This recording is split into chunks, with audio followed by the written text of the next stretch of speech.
Jim is with BarrelBuddy, and Jim, it's glad to have you on the show. Thanks for coming and watching us again on GunStuff TV. You know, part of having a firearm, well, to make it run at its optimal capacity, you need to keep that thing clean. Isn't that right, Jim? That's absolutely true, Chris.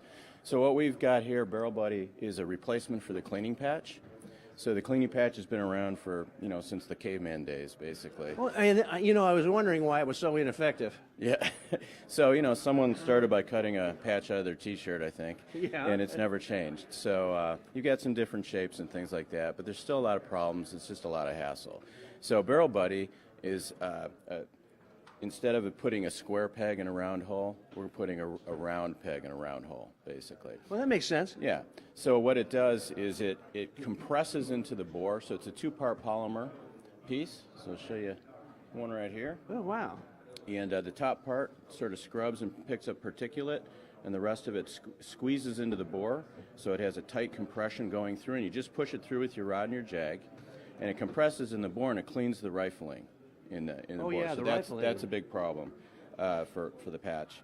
And then you get full 360-degree contact, and it won't drip and leak your solvents. So when you're pushing it in, it won't squeegee solvent around. When it comes out the other side, it doesn't splatter like a patch will. And it also doesn't leave any kind of cotton fibers behind or any kind of lint. It's perfectly clean. It doesn't introduce new problems into the bore. Well, now this is high tech. I can tell you, folks.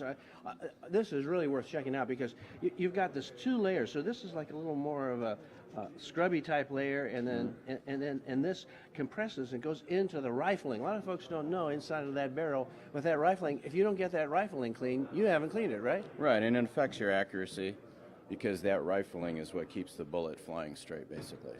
So put the spin on it. So if that's clogged up, you're not getting the spin that you need on the bullet. Well, we're a hard-hitting news organization, and I don't want to break your burst your bubble, but I tell you what, I'll really miss all the fun times I've had with that little patch, throwing that through and in and out. I mean, I tell you what. All the time I get to spend with my firearm, running that thing and never getting it clean, all that's going to be gone. I guess I'm going to have to live with it, right? Yeah, I mean, or you can buy the product, one of the two. Yeah, that's what I'm saying. If we buy this product, we'll never have to do that again. Yeah, and it's also just much easier, to use. And you're not running it back and forth. You push it through one time. A lot of other products, you're going back and forth, where you're just reintroducing what you just picked up back into the barrel, right? So yeah, this exactly. way, typically I'll just soak one in some solvent, run it through, and then follow it up with a few dry ones, and you're done. And you're done. Yeah. Well, this is a better mousetrap, right? It absolutely is. And I guess we call it a dirt trap because it really cleans it out. That's it. So it's called BarrelBuddy, and you need to get this. We've been seeing lots of different cleaning systems. I'm thinking this is vastly superior. Jim, thanks for being on the show. Thank you, Chris. Thank you. I really like that. That is incredible.